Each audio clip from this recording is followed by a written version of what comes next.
जैसा आप सभी जानते हैं कि VBA की आज हमारी 5वीं यूनिट है। 4 यूनिट आप लोग पढ़ चुके हैं। बेसिक हो चुका है आप लोगों का, इफ एल्स वगैरह हो चुका है, लूपिंग वगैरह हम लोग कर चुके हैं, डाटा टाइप हो चुके हैं, ऑपरेटर्स हो चुके हैं। आज की क्लास में मैं आप लोगों को फंक्शंस वगैरह बताऊंगा। जिस तरीके से हर प्रोग्रामिंग लैंग्वेज में फंक्शंस होते हैं, इसमें भी फंक्शंस होते हैं। इससे पहले आज मैं आपको एक बहुत ही काम की चीज़ बताऊंगा, आपके शायद हो सकता है काम आए। क्या रहेगा टॉपिक, वो सुनिए। आज मैं आप लोगों को इस पूरे डाटा सेट के ऊपर फिल्टर लगाना बताऊंगा, यानी एक सेटअप बनाऊंगा। सेटअप के ऊपर आप किसी भी क्लाइंट का जो डाटा होता है बड़ी आसानी से सर्च कर सकते हैं। ठीक है, मान लीजिए मैं चाहता हूँ किसी कस्टमर का डाटा सर्च करना, करेक्ट। तो हम एक एप्लीकेशन की तरह इसको ट्रीट कर सकते हैं ताकि किसी भी कस्टमर का डाटा मुझे आसानी से मिल जाए। ओके, मैं क्या करूँगा, एक यहाँ पे एक रो में एंटर कर देता हूँ, थोड़ा गैप बना दिया मैंने। यहाँ पे जो दो ब्लॉक हैं इन दोनों को मैं सिलेक्ट करूंगा और मर्ज कर दूंगा। ठीक है, यहाँ पे मैं लिखूंगा कस्टमर।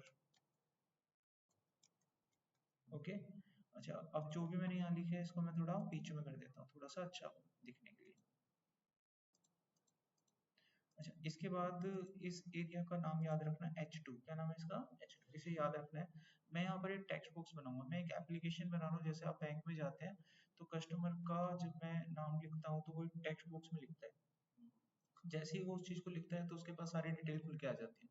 तो ऑटोमेटिक मैं इसको बनाना चाहता हूँ इस चीज़ को। तो यहाँ H2 रहेगा हमारा नाम। अब मैं यहाँ पर एक टेक्स्ट बॉक्स बनाऊंगा, उसके लिए डेवलपर टैब पे जाएंगे, यहाँ से मैं ले लूंगा एक टेक्स्ट बॉक्स, ये रहा। ठीक है, अब मैं एक टेक्स्ट बॉक्स ड्रॉ कर लूंगा और इस टेक्स्ट बॉक्स को जब मैं यहाँ पे ड्रॉ करूंगा लाइक दिस, तो इसको मैं कनेक्ट कर दूंगा H2 से। इससे क्या होगा, टेक्स्ट बॉक्स में जो भी मैं टाइप करूंगा वो एक्चुअली कहाँ चला जाएगा, H2 नाम के सेल में चला जाएगा।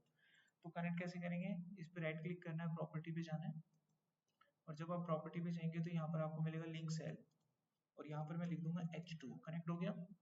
अब इसको मैं थोड़ा सा आपको वेरीफाई कर देता हूँ क्या हुआ इससे। देखो, इसके ऊपर काम करना है तो इसका डिजाइन मोड बंद करूंगा तभी इसके ऊपर काम होगा। अब मैं इस पर कुछ भी लिखूंगा वो H2 में जा रहा है। ये समझ में आ गया?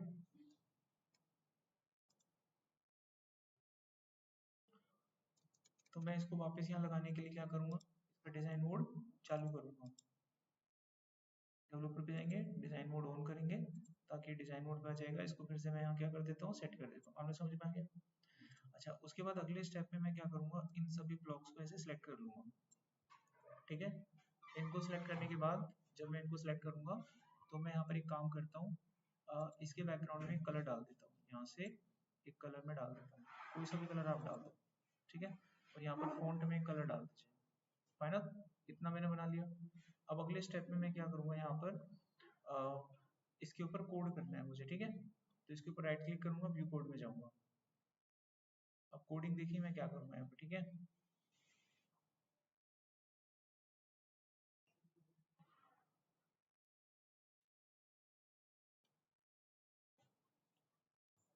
इसको लगाऊंगा साइड में,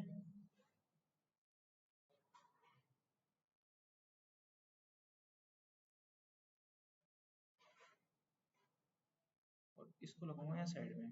ठीक है, इसके ऊपर कोडिंग करनी है। कोडिंग कैसे बोली थी, इस पर राइट क्लिक करके मैंने इसको खोला था, व्यू कोड को। ठीक है, यहाँ तक समझ में आ गया? अब कोडिंग क्या करूँगा, ध्यान से समझना। मैं यहाँ से डाटा स्टार्ट करना चाहता हूँ A5 से। ठीक है, मेरा डाटा कहाँ है, A5 पे। तो मैं लिखूंगा शीट, कौन सी शीट है, शीट 1। रेंज कहाँ से स्टार्ट हो रही है इसकी, A5 से। इसके ऊपर मुझे क्या लगाना है, ऑटो फिल्टर। ठीक है, अच्छा ऑटो फिल्टर किस फील्ड पे अप्लाई करूंगा, कस्टमर पे। ये कौन सी फील्ड है, पहली, दूसरी, तीसरी। तो यहाँ पे लिखूंगा फील्ड का नाम ऐसे। कौन सी फील्ड है, तीसरी फील्ड है। Okay, field 3। अच्छा, इसके बाद क्राइटेरिया। क्राइटेरिया कहाँ से आएगा मेरा, कौन सा सेल था वो, है ना, मेरी लोकेशन शायद चेंज हो गई है ना। H2 था ना, याद है? सेल कौन सा था, H2 नाम का सेल था। ये थोड़ा ध्यान रखना है, फिर से एक बार वेरीफाई कर लो। सेल का नाम देखो क्या लिखा हुआ है, सेल का नाम D2 आ रहा है, क्योंकि मैंने सेल रो मर्ज कर दिया ना काट के, तो वो भी D2 ले रहा है। कोई बात नहीं, याद रखना D2 में आपको। ठीक है, मैंने यहाँ से जो कॉलम थी वो डिलीट करी ना, तो वो इधर चला गया, तो वो D2 पे आ गया, कोई दिक्कत नहीं है। तो मैं D2, इसका क्राइटेरिया हो गया। तो यहाँ पर मैं क्राइटेरिया में लिखूंगा D2। क्राइटेरिया क्या होता है? कंडीशन। इसका क्या मतलब हो गया? D2 में जिस भी कस्टमर का नाम होगा उसके हिसाब से फिल्टर लगेगा। समझिए, टेक्स्ट बॉक्स में मान लो मैंने डाल दिया बॉलिड, तो वो टेक्स्ट बॉक्स में डाला हुआ बॉलिड चला जाएगा D2 में, और D2 में जो लिखा होगा उस क्राइटेरिया को पकड़ लेगा फिल्टर, तो मुझे वो डाटा दिखा देगा। कॉन्सेप्ट समझ में आ रहा है? तो यहाँ पर मैं क्राइटेरिया बनाऊंगा, क्राइटेरिया। क्राइटेरिया कहाँ से आएगा? शीट 1 से। कौन सी लोकेशन से आएगा? T2 से। बन गया काम, ठीक है। अब चला के देखते हैं, कोई दिक्कत होगी तो फिर देखते हैं। अभी मैं चलाऊं इसको, चलाने के लिए क्या करूंगा, इसको तो मिनिमाइज कर देंगे, एप्लीकेशन को बड़ा कर लेंगे। अब इसके डिजाइन मोड को मैं बंद करूंगा, डेवलपर टैब पे जाएंगे और डिजाइन मोड को बंद कर देंगे। अब मेरे को सिर्फ यहाँ वैल्यू डाल के चेक करना है, तो चलिए एक नाम डाल के चेक ही कर लेते हैं। मैंने डाला एंटन, देखो आ गया। तो लाइव चल रही है एप्लीकेशन। आप कोई भी कस्टमर ऐसे सर्च कर सकते हैं। अगर आप किसी ऑफिस वगैरह में हैं तो इस तरह का पैनल बना सकते हैं आप, किसी भी डाटा को सर्च करने के लिए बहुत ही आसान हो जाएगा काम। मैंने यहाँ पर डाला पीको, अगर होगा तो तुरंत आएगा। चीज समझ में आ गई? इस कॉन्सेप्ट को हम क्या बोलते हैं? फिल्टराइजेशन, ठीक है। तो पहला टॉपिक हमारा कंप्लीट होता है। Now move to the next topic.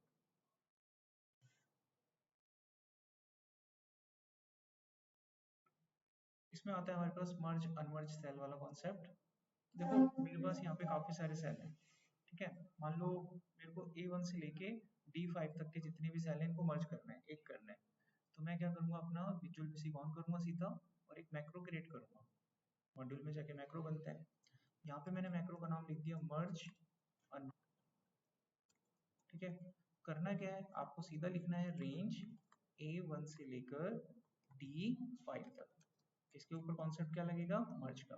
आपका पूरा सेल मर्ज हो जाएगा, देखिए वहां दिख रहा हो तो ये क्या हो गया, पूरा मर्ज हो गया। अगर कोई डाटा पहले से मर्ज है, आप उसे अनमर्ज करना चाहते हैं तो वो भी पॉसिबल है। आपको सीधा यहाँ पे अनमर्ज करना है, कोड रन कर दीजिए, डाटा अनमर्ज हो गया, ठीक है। एक एक लाइन के कोड है, ज्यादा कुछ नहीं है। नेक्स्ट आता है कॉलम की विड्थ करना। देखो मान लो मेरे पास यहाँ पर कुछ कॉलम्स हैं, जिसमें पहली कॉलम है आईडी, जिसका नाम है आईडी, इसका नाम है नेम, इसका नाम है सैलरी। ये मेरे पास कुछ कॉलम्स हैं यहाँ पे, ओके।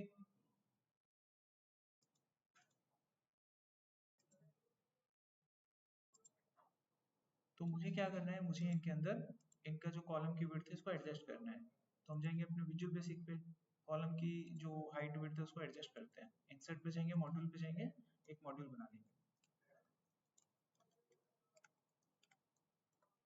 हम लिखेंगे यहाँ पर रेंज ए से लेकर डी तक, करेक्ट। फिर मैंने लिखा कॉलम्स। मुझे क्या करनी है, कॉलम की विड्थ पे काम करना है। बाय डिफॉल्ट इनकी विड्थ 9 होती है, 8.43 समथिंग होती है। मैं इनकी विड्थ को 15 कर देता हूँ, तो क्या होगा, डबल हो जाएगा, बढ़ गई विड्थ। अगर आप चाहते हैं कि विड्थ को ऑटो कनेक्ट करना, यानी ऑटो फिट करना, जितनी जरूरत है उतनी हो जाए, तो उसके लिए आप यहाँ पे लिखेंगे कॉलम्स डॉट ऑटो फिट। हो गया, समझ में आया? अच्छा, इसी तरीके से रो की हाइट पे भी काम होता है। अगर इसकी हाइट आप कम ज्यादा करना चाहते हो,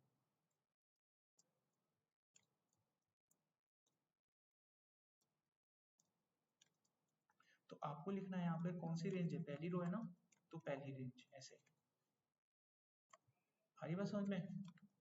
ऐसे। फिर आप क्या लिखेंगे, रोज। फिर क्या लिखना है, रो की हाइट। बाय डिफॉल्ट ये जो रो आपको दिख रही है इसकी हाइट 15 पॉइंट है। आप इसकी हाइट को मान लो 45 कर दो, 3 गुना हो जाएगी, ठीक है। अगर आप इसको ऑटो फिट करना चाहते हो, जितनी जरूरत है उतनी हो जाए, तो उसके लिए आप लिखेंगे यहाँ पर ऑटो फिट। कोड रन करेंगे, ऑटो फिट हो।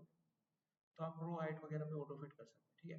अब मैं आपको एक बहुत अच्छा ऑटोमेशन सिखाता हूँ इसके ऊपर, ठीक है। ऑटोमेशन का मतलब क्या होता है, आप पूरी एक्सेल में किसी भी शीट पे कभी भी कुछ लिखेंगे, अपने आप सब कुछ ऑटो फिट हो जाएगा। इसी को बोलते हैं ऑटोमेशन। मतलब मैं इस एक्सेल की शीट में कभी भी कुछ लिखूंगा ना, ये अपने आप रो वो सब ऑटो फिट हो जाएंगे, हमें कभी नहीं करना होगा ऑटो फिट। समझ रहे हो बात मेरा? ये काम हम कैसे करते हैं, ध्यान से देखिए। आप इसके लिए क्या करोगे, विजुअल बेसिक पे जाओगे, ठीक है। यहाँ पे जाओगे, कंट्रोल आर दबाना है। यहाँ पे आपकी प्रोजेक्ट फाइल का नाम होता है, दिस वर्कबुक जो होती है ना आपकी प्रोजेक्ट फाइल होती है, इस पे क्लिक करना है। समझ नहीं आता? इस पर क्लिक करने के बाद यहाँ से आपको वर्कबुक लेना है, ठीक है। इसके बाद यहाँ पे जाना है, यहाँ पर एक इवेंट ढूंढना है आपको, सीट सिलेक्शन चेंज, इसमें जाके कोड करना है। ठीक है, कोड क्या करना है, एक लाइन लिखनी है बस। आप लिखेंगे cells dot entire column dot auto fit.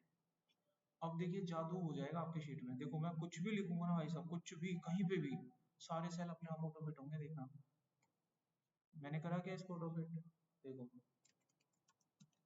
ये देखो, किसी व्यक्ति की आईडी डाल रहा हूँ, देखना अपने आप ऑटो फिट हो रहे हैं सब।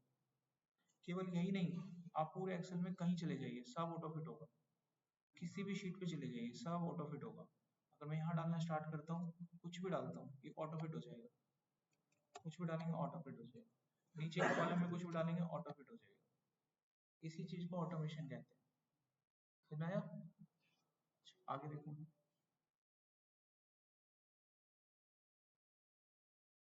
अब इंसर्ट कैसे करते हैं रोज वगैरह को। मान लीजिए ये मेरे पास सेट है, इसमें मेरे को बी वाली कॉलम को इंसर्ट करना है एक नया, क्योंकि मेरे को एक कॉलम बनाना है ईमेल के लिए, तो एक कॉलम मेरे को नया इंसर्ट करना है। तो मैं नया कॉलम कैसे इंसर्ट करूंगा, तो यहाँ पर जाकर मैं एक मैक्रो बनाऊंगा, कॉल इंसर्ट और डिलीट, दोनों चीज बताऊँ। यहाँ पर आप लिखेंगे रेंज, कौन सी रेंज पे डालना है आपको कॉलम, बी वाली पे। इसके बाद आपको लिखना है एंटायर कॉलम, फिर लिखना है इंसर्ट। तो क्या होगा, एक नया कॉलम इंसर्ट हो जाएगा, देख सकते हैं आप। हो गया आंसर, उसमें जो मर्जी लिखना है आप लिख भी सकते हैं। अगर आपको कोई कॉलम डिलीट करना है, जो भी कॉलम आपको डिलीट करना है, जैसे मैं बी और सी दोनों कॉलम डिलीट करना चाहता हूँ, तो यहाँ पे लिख दूंगा बी टू सी, फिर लिखेंगे एंटायर कॉलम डिलीट। ये देखिए बी और सी दोनों उड़ चुके हैं। ठीक है, इसी सेम तरीके से आप लोग रो के ऊपर भी काम कर सकते हो बच्चों। मान लीजिए मैंने यहाँ पर कुछ आईडी, कुछ रिकॉर्ड बनाए, आईडी हो गया, नेम हो गया, एज हो गया, सैलरी हो गया। ठीक है, तो सेकंड वाली रो मेरे को इंसर्ट करनी है एकदम नई।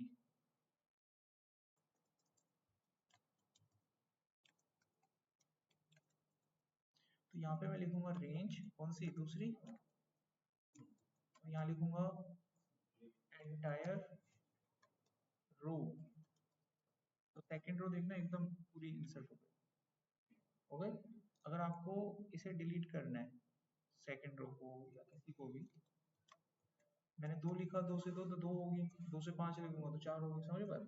तो दूसरी को ही करते हैं, एंटायर रो डॉट डिलीट, ऐसे डिलीट भी होता है। और क्लियर।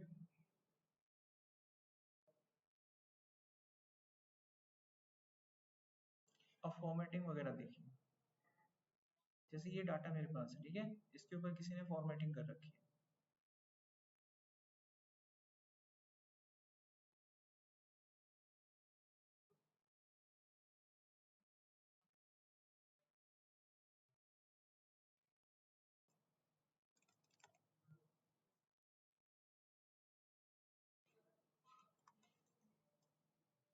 ठीक है भाई, मेरे को इसकी फॉर्मेटिंग धीरे धीरे हटानी सीखनी है कि कोडिंग से कैसे हटती है।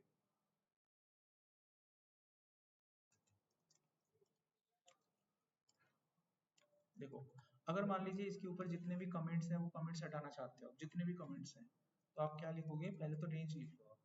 रेंज कहाँ से कहाँ तक हो गई, A1 से लेकर A4 तक हो गई।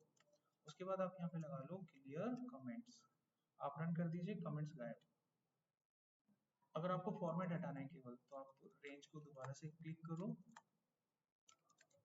और यहाँ पे लिख दीजिए क्लियर फॉर्मेट, तो फॉर्मेट हो जाएगा।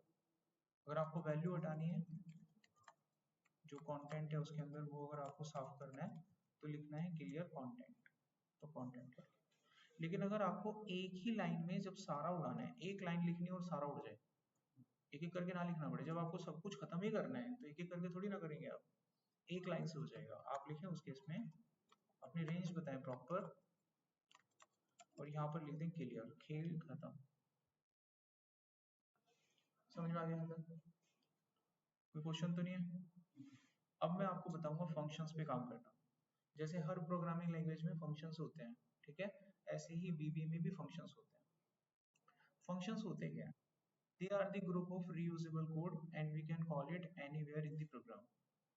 ठीक है, मान लीजिए आप कोई लॉजिक लगा रहे हैं, आपको अपने कोडिंग में लॉजिक बार बार लगाना पड़ता है, फॉर एग्जाम्पल आप बैंक में काम करते हैं और एक्सेल के ऊपर इनवॉइस का पूरा कैलकुलेशन करते हैं, और उसके लिए आपको पूरा जुगाड़ उगाड़ लगा के अपने फंक्शंस लगाने पड़ते हैं। आपको ये काम बार बार करना पड़ता है, इसमें टाइम वेस्ट होता है आपका। ठीक है, अगर आपको कोडिंग की समझ है, आप एक अच्छे इंटेलिजेंट लोग हो, ठीक है, आपके पास एक्सपीरियंस है, तो आप क्या कर सकते हैं उस काम को बचाने के लिए वो पूरा लॉजिक एक फंक्शन में लिख सकते हैं। उससे क्या होगा कि जब क्लाइंट की लाइन लगेगी तो उनको ज़्यादा वेट नहीं करना पड़ेगा, आप सिर्फ फंक्शन को कॉल करेंगे और आपका लॉजिक फिर से रन हो जाएगा, आपका टाइम बच जाएगा। ठीक है, इसलिए फंक्शंस बनते हैं। एक्सेल में फंक्शन आप ऑलरेडी यूज कर चुके हैं। दो तरह के फंक्शंस होते हैं, एक होते थे इनबिल्ट फंक्शन जो पहले से बने बनाए आपको मिलते थे, जैसे कि सम हो गया, मैक्स हो गया, VLOOKUP, HLOOKUP। दूसरे फंक्शंस होते हैं जिनको आप अपनी जरूरत के हिसाब से खुद बना सकते हो, उनको बोलते हैं UDF, यूजर डिफाइंड फंक्शंस। ये हम बनाना सीखेंगे।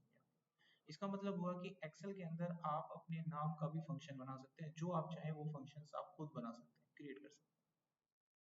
फंक्शन को बनाने का तरीका क्या होता है, कभी कोई फंक्शन आप बनाते हैं तो फंक्शन कीवर्ड से स्टार्ट करते हैं, फंक्शन का नाम लिखते हैं, जिस डाटा पे काम करवाना है डाटा आप यहाँ पे पास करेंगे, जैसे फंक्शंस में डाटा पास करते हैं, और अंदर इसका कोड लिखेंगे, बाद में फंक्शन को बंद कर देंगे। देखने वाली बात सिर्फ ये है कि जैसे आप मैक्रो बनाते हो वैसे ही फंक्शन बनता है, स्टेटमेंट चेंज हो जाती है, सबकी जगह पे फंक्शन आ जाता है। दूसरा इसमें फर्क देखने को मिलेगा कि जब मैक्रो बनाते हो तो पैरामीटर में कुछ भी पास नहीं करते, ब्रैकेट के अंदर आज तक पास नहीं किया, लेकिन यहाँ पे पास करते हैं। कंपलसरी है, मतलब कंपलसरी नहीं है, ऑप्शनल है, आपकी मर्जी है। अगर किसी डाटा पे काम करना है तो आप पास करोगे, नहीं करना है तो नहीं करोगे, बस। अंदर जो भी कोड आप लिखेंगे दैट इज ओके, बट एक खास बात है, function always return something. Function हमेशा कुछ ना कुछ रिटर्न करता है, जिस नाम का भी फंक्शन आप बनाते हैं अंत में उसको कोई ना कोई वैल्यू रिटर्न करते हैं आप। जैसे मैंने फंक्शन का नाम बनाया XYZ, आप देखना आपने कहीं ना कहीं अपनी कोडिंग के अंदर उस XYZ को अंत में दिया होगा कुछ ना कुछ। अगर आप ऐसा नहीं करते हैं तो फंक्शन बेकार होता है, वो स्केलेटन होता है। आपको मैं अभी प्रैक्टिकल दिखाऊंगा, आप चीजों को समझ जाएंगे। तो चलिए एक एक करके कुछ फंक्शंस बनाते हैं। मैं यहाँ पर एक फंक्शंस बनाऊंगा जो कि आपको क्यूब का वॉल्यूम निकाल के देगा। ठीक है, मान लीजिए ये मेरे पास साइड है क्यूब का, साइड है 4 मीटर, मुझे इसका वॉल्यूम निकालना है। ठीक है, क्या निकालना है, वॉल्यूम निकालना है। अब आपको पता है क्यूब का जो वॉल्यूम होता है वो क्या होता है, side into side into side. अब ये चीज निकालने के लिए मेरे पास एक तरीका तो नॉर्मल है अपना एक्सेल में, ये साइड ले लिया और फिर ये ले लिया और फिर ये ले लिया, निकल गया उत्तर। तो इन छोटी छोटी चीजों के लिए क्या ही फंक्शन बनाना, है ना। लेकिन आपको समझाने के लिए, बिगनर के लिए पहले यहीं से शुरुआत हो। समझ में आ गया, बच्चों को जब पढ़ाते हैं तो पहले 2 जमा 2 ही बताते हैं। समझ में आ गया, गॉट इट। लेकिन देखो, जब आप डायरेक्ट यहाँ पर कोई भी अपना लॉजिक लगाते हैं तो दिक्कत ये आती है कि क्लाइंट को लॉजिक डायरेक्ट दिखता है, अगले दिन क्लाइंट फिर आपको पूछेगा नहीं। Got it my point. तो लॉजिक डायरेक्ट दिखता है, टाइम भी लगता है, लगाना भी पड़ता है। अगर मैं इस चीज को फंक्शन में बना देता, काश मेरे पास फंक्शन होता है ऐसा क्यूब, और मैं इसको वैल्यू देता और ये मेरे को 64 दे दे, तो क्लाइंट को कभी दिखेगा क्या लॉजिक लग रहा है, आपका टाइम बचेगा, आपको लॉजिक नहीं लगाना पड़ेगा। अभी तो छोटी सी बात थी, अभी देखो मैं इसको रन करूंगा एरर दिखेगा नेम नाम का, क्योंकि ऐसा कोई फंक्शन होता नहीं। अभी तो ये छोटी सी बात थी, धीरे धीरे भविष्य में बड़े बड़े लॉजिक भी लगेंगे, तो क्या उस लॉजिक को आप बार बार लगाओगे, उनसे बचने के लिए फंक्शंस होते हैं। तो उनसे बचने के लिए, अरे आपने ध्यान नहीं दिया, ट्यूसडे टू फ्राइडे क्लास होता है।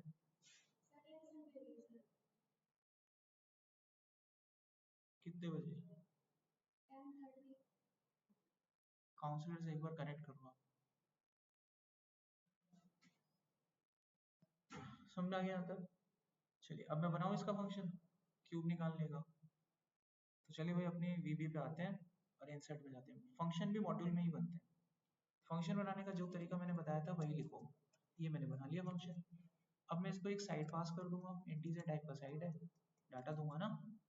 अच्छा अब देखो यहाँ पे क्या करना है, जब इस साइड के ऊपर मैं कैलकुलेशन करूंगा तो उसका जो भी आउटपुट आएगा उसको किसी वेरिएबल में स्टोर तो करूंगा। तो मैं यहाँ पर एक वेरिएबल बना लेता हूँ, कुछ भी ले लूंगा। इसका जो डाटा टाइप होगा वो मैं वेरिएंट रखूँ। अब सवाल ये आएगा आपके दिमाग में कि ये वेरिएंट क्या है। वेरिएंट एक ऐसा डाटा टाइप होता है जिसमें किसी भी तरह की वैल्यू स्टोर हो जाती है, इसीलिए मैंने इसको वेरिएंट लिया है। क्योंकि आपने जो साइड पास किया है पता नहीं वो कैसा है, कल को क्या आउटपुट देगा आपको। तो मैंने यहाँ पर आउटपुट स्टोर करने के लिए x नाम का एक वेरिएबल सिस्टम में बना लिया, जिसका टाइप मैंने वेरिएंट रखा है, यानी इसमें किसी भी तरह की वैल्यू स्टोर हो सकती है। अब मैं इसमें कैलकुलेशन स्टोर करूंगा, साइड इनटू साइड, जो लॉजिक आप बाहर लगा रहे थे वो फंक्शंस में लग गया। ठीक है, जो भी साइड आपने पास किया होगा वो 3 बार आपस में मल्टीप्लाई हुआ, इसका जो भी आंसर बना वो x के पास चला गया, x में आ गया कैलकुलेशन। अब जो भी कैलकुलेशन मेरा x में आया वो कैलकुलेशन मैं अपने फंक्शन को रिटर्न करूंगा। इसी चीज का जिक्र मैं आपसे कर रहा था कि फंक्शन को हमेशा जो रिजल्ट होगा वो फंक्शन को रिटर्न तो करोगे ना आप, तभी तो फंक्शन आपको आंसर देगा। तो हमारे फंक्शन का नाम है क्यूब, तो मैं इसको ये वैल्यू हैंड ओवर कर दूंगा। अब कॉन्सेप्ट समझने ये काम कैसे कर रहा है, देखो काम कैसे कर रहा है। मैं जाके यहाँ पे लिखता हूँ क्यूब और ये वैल्यू मैं इसको दे देता हूँ। अब आप सोचोगे क्या हो रहा है इसमें, समझिए जो b1 वाली वैल्यू है b1 को b1 मत मानिए, इसको मानिए 4। ये 4 आ गया इसमें, समझ में आई बात, 4 आ गया इसमें। अच्छा 4 गुना 4 हो गया 16, 16 चौके हो गया 64 और उसका मान आ गया x में, करेक्ट। अब वो x की जो वैल्यू है 64 वो चलेगी क्यूब के पास। अब इस फंक्शन को आपने अपने एक्सेल में जहां भी यूज किया है, हमने यहाँ यूज किया है, तो इसका उत्तर क्या रिफ्लेक्ट होगा 64। समझ में आया साइकिल प्रोसेस। अभी मैं एंटर करूंगा क्या आ गया, चल पड़ा फंक्शन। अब मैं जहां मन करे वहां पे कभी भी क्यूब निकाल सकता हूँ, देखो फंक्शन बन गया, अभी पहले थोड़ी ना था, आज ही फंक्शन हमारे पास अवेलेबल। Got it. एक एग्जांपल और समझते हैं, मैं आपको ऐसे 3 एग्जांपल बताऊंगा, एक एग्जांपल और लीजिए। अब एग्जांपल होगा हमारे पास इवन ऑड का। आप मान लीजिए मेरे पास यहाँ पे नंबर है, कोई आपसे कहता है कि ये नंबर चेक करके बताओ इवन है कि ऑड है। एक्सेल के पास ऐसा कोई फंक्शन नहीं है जो हमको डायरेक्ट ये बता दे कि इवन है कि ऑड है। ओके, अगर आप कहीं पर बैठे हो और आपके ऑफिस में आपके क्लाइंट ने बोल दिया कि ये नंबर इवन है कि ऑड है, इसको चेक करो, तो मेरे को नहीं लगता एक्सेल में आप चेक भी कर लेंगे। लॉजिक लगा के भी चेक नहीं हो पाएगा, करके दिखाओ चलो। इतना एक्सेल पढ़ा थोड़ी ना तुम लोगों ने। इवन ऑड का लॉजिक तो हमको पता है, सबको पता है इवन ऑड कैसे चेक करते हैं। क्या आप इसको एक्सेल में चेक करके बता सकते हैं कि इवन है कि ऑड है ना? अब सोचो, लग रहा है ना दिमाग खराब हो रहा है ना पूरा, ऐसे लॉजिक लॉजिक लगाना पड़ेगा तब जाएगा। तो क्यों ना हम वो लॉजिक एक बार यहाँ लगा दें, बीबीएम में फंक्शन बना लें, जब भी हमको इवन ऑड चेक करना होगा फंक्शन से चेक कर लेंगे बना के। तो हम इसका एक फंक्शन बना लेते हैं। मैंने फंक्शन का नाम दे दिया इवन ऑड, एक नंबर पास कर दिया, एक वेरिएबल ले लिया। समझ में आ रही है क्यों लिया, इसमें आउटपुट आएगा। अब हम यहाँ पे लॉजिक लगाते हैं, जो नंबर मेरे पास है इसको भाग करके रिमाइंडर निकालेंगे, 2 से भाग करके, ऐसे निकालते हैं मोड से, 2 से भाग करके रिमाइंडर, इसको कंपेयर करेंगे क्या ये जीरो है, अगर ये जीरो है तो नंबर मतलब इवन है। तो x नाम के वेरिएबल में मैं एक मैसेज डाल दूंगा, नंबर इज इवन। अगर ऐसा नहीं है तो मैं इसमें मैसेज डाल दूंगा, नंबर इज ऑड। समझ में आया, बन गया लॉजिक। अब जो भी मेरा आउटपुट है उसको मैं अपने फंक्शन को हैंड ओवर कर दूंगा, फंक्शन तैयार हो गया। अब हमें टेंशन नहीं है, अच्छा इवन ऑड चेक करना तुरंत चेक कर लेंगे, क्योंकि अब हमारे पास भाई साहब फंक्शन है। ये देखो इवन ऑड आने लगा, ये मैंने नंबर दे दिया। अब कहानी कैसे घटित हुई, a1 को a1 मत मानो 12 मानो, यहाँ गया 12, 12 को 2 से भाग करने पर 0 मिलेगा, तो ये हो गया ट्रू। और ये ट्रू होने पर ये स्टेटमेंट रन हो जाएगी, और इस स्टेटमेंट के रन होने का मतलब x के पास मैसेज है नंबर इज इवन। अब ये मैसेज चला जाएगा इस फंक्शन के पास, और ये फंक्शन आपने करा है यहाँ पे कॉल, तो आपको एक मैसेज आने वाला है नंबर इज इवन। अब कभी भी मेरे को इवन और चेक करना है तो मैं माथा बच्ची थोड़ी ना मारूंगा अब एक्सेल में बैठ के। अब सोच के देखो, तुम किसी ऑफिस में एज एन अकाउंटेंट काम करते हो, कोई भी स्टेटमेंट आते तो दुनिया भर के लॉजिक नहीं लगाते होंगे तुम, हैं? उनसे बचने के लिए फंक्शंस होते हैं, एक बार फंक्शंस में लॉजिक डाल दो कितना काम बच गया। इसलिए नॉलेज जरूरी होती है वहां पे। अब देखो मैं कभी भी कॉल कर सकता है यार इवन नोड को, जब मन करे। समझ में आ गया। अच्छा अब एक एग्जांपल और देखते हैं थोड़ा, टैक्स वगैरह कैलकुलेट करने का। इसमें क्या सिनेरियो है, आपके पास एक इनवॉइस स्लिप है, उसमें 2 कॉलम है, एक में है प्रोडक्ट की कैटेगरी कि किसी ने क्या खरीदा है उसकी कैटेगरी डालो, दूसरे में है अमाउंट कि कितने रुपए की उसने परचेजिंग करी है, उसके ऊपर आपको टैक्स निकालना है, जैसे टैक्स का स्लैब बदला है। ओके, आपको टैक्स क्या निकालना है, शर्त यह है कि अगर उसने कोई इलेक्ट्रॉनिक प्रोडक्ट खरीदा है तो उस पर टैक्स लगेगा 18%।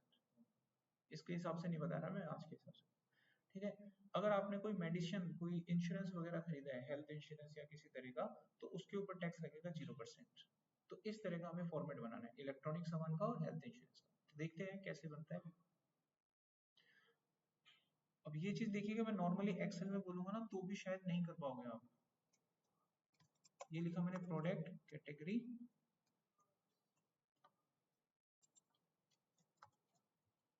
और यहाँ पे लिखा मैंने अमाउंट। प्रोडक्ट कैटेगरी दो होंगी तो उसको मैं एक ड्रॉप डाउन लिस्ट में बना लेता हूँ। कैसे बनता है, डाटा में जाएंगे, डाटा वैलिडेशन का यूज करेंगे, यहाँ पे बनाऊंगा एक लिस्ट, दो कैटेगरी बनाता हूँ, इलेक्ट्रॉनिक और दूसरी इंश्योरेंस। इंसू कर रहा हूँ खाली, ठीक है, इंश्योरेंस, इंश्योरेंस, ये डन हो गया। अब यहाँ से हम कैटेगरी सेलेक्ट करते हैं। ऐसे ही तो होता है एक्सेल में, डैशबोर्ड बन गया तो जैसे क्या खरीदा, चाहिए इलेक्ट्रॉनिक खरीदा, कितने का सामान खरीदा, 32,000 रुपये, ऐसे डाल। अब हमको क्या निकालना है, टैक्स निकालना है। अब एक्सेल में निकाल के देखो वैसी हालत खराब हो जाएगी। ऐसे लगाओगे ना, इफ ये वैल्यू अगर बराबर है ऐसे तो टैक्स लगे उतना, नहीं तो लगेगी नहीं लगेगी। हर बार निकालना पड़ेगा, जब जब क्लाइंट आएगा हर बार निकालना पड़ेगा, ठीक है। अगली शीट पे लगाना पड़ेगा तो फिर निकलना पड़ेगा, किसी और फाइल पे लगाना पड़ेगा तो फिर लगाना पड़ेगा। टाइम हो रहा है ना वेस्ट, क्यों ना यार इसका फंक्शन बना ले, काम खत्म। देखो कैसे बनेगा, गए यहाँ पे मैंने लिखा एक फंक्शन, फंक्शन का नाम मैंने रख दिया जीएसटी। इसमें मैंने दो वैल्यू पास करी, एक तो कैटेगरी और एक अमाउंट। अब इसका आउटपुट कैलकुलेट करने के लिए वही एक अपना तरीका, वेरिएंट। अब लगा यहाँ पे लॉजिक, अगर कैटेगरी का मान इलेक्ट्रॉनिक है ना, तो जो टैक्स है वो कितना होना चाहिए, अमाउंट का 18%। याद आ रहा है कुछ, अगर ऐसा नहीं है तो क्या होना चाहिए, अगर ऐसा नहीं है तो फिर चेक करो, नेस्टेड इफ एल्स बताया था, फिर चेक करो। अब क्या है अगला प्रोडक्ट, अगर ऐसा नहीं तो एल्स पार्ट में चेक करेंगे ना। यहाँ चेक करा, क्या पता इसका नाम इंश्योरेंस हो, अगर इंश्योरेंस है तो टैक्स कैलकुलेट करो 0, अगर नहीं है खाली छोड़ दो। अब एक्स में मैं कुछ नहीं छोड़ रहा, खाली छोड़ रहा हूँ। अगर कुछ और होता फिर लगाता कंडीशन, कोई अगला प्रोडक्ट होता तो। चीजें समझ में आ गई। अभी मेरा आंसर मेरे पास है, हम क्या करेंगे, जो भी मेरा फंक्शन है उसको ये आउटपुट दे दूंगा। अभी कैलकुलेशन को समझिए कैसे काम करती है। मैंने यहाँ लिखा जीएसटी, दो वैल्यू डाल दी, एक तो कैटेगरी और एक अमाउंट। अब ये काम कैसे कर रहे हैं, सबसे पहले इलेक्ट्रॉनिक चला गया भाई साहब यहाँ पे, ये हो गया मैच, ये कार्रवाई स्टार्ट हो गई। अमाउंट की वैल्यू इसको मिली B2 32,000 रुपए यहाँ से, तो 32,000 का 18% निकाल लिया गया, आंसर आ गया इसमें। और ये वैल्यू अंत में यहाँ दे दी गई, आपका टैक्स कैलकुलेट हो जाएगा, मारो एंटर, 5760 रुपए। ये वेरिएबल का नाम है, कैटेगरी है ना, मैंने वेरिएबल का नाम कैट लिख दिया, बन गया ना। अभी देखो चेंज करूं, अगर ये इंश्योरेंस है S0 रुपए, अगर ये डॉक्टर है इतना रुपए, चेंज करा पैसा 12,334 रुपए, तो इतना 222 रुपए 12 पैसे टैक्स लगा। अब सोचो किसी ऑफिस में ये बना के कितना टाइम लगेगा, कुछ नहीं करना, फंक्शन लगाया कट काम हो गया। किसी दूसरी शीट पे काम कर रहा हूँ, तुरंत मैं दोबारा फंक्शन नहीं लगा सकता। ये देखो मैंने खुद बना लिया, कैटेगरी पास किया, अमाउंट पास किया, तुरंत आ जाएगा टैक्स खाता। अब जैसे आप एक्सेल में इतने बड़े बड़े लॉजिक लगाते हो, जैसे मैंने आपको एक्सेल में दे रखा फर्स्ट नेम लास्ट नेम वाला करो, तो कितना खतरनाक लॉजिक लगता है। अगर तुमको VB आता है तो उस लॉजिक से फंक्शन बना लो, और जब भी कोई बोले आपको फर्स्ट नेम वाला करो, फंक्शन कॉल कर लो अपना बनाया हुआ, तुरंत फर्स्ट नेम वाला सेकंड वाला, वहां काम आते हैं। आया समझ में,